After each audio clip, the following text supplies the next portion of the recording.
everyone on the team needs. We're all influencing each other and our results. So in that sense, we're all bringing leadership to the table. So when we're all bringing that leadership to the table, are we courageous about it? Are we sensitive about it? What does courage mean? It often means being willing to speak up in a time when it's fairly difficult to do so.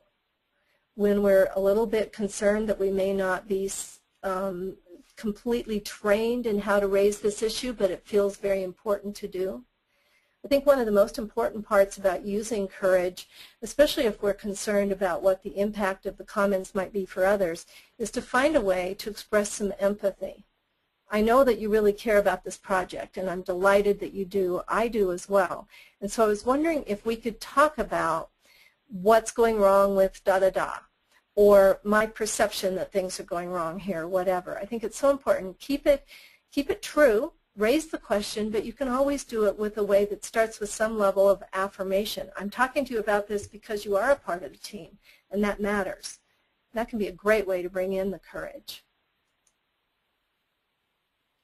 Okay, this research from Dr. Effelbein is such an important point. The ability to understand one another's emotional expressions explained 40% of the variance in team performance.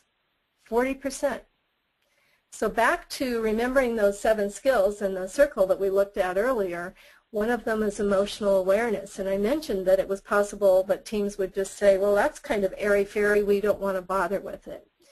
If I ever get anything close to that kind of feedback from people, I, of course, first want to acknowledge that that's their sense of it, but then help them get some other learning. Show them what Dr. Effelbein's research, 40% of the variance in team performance.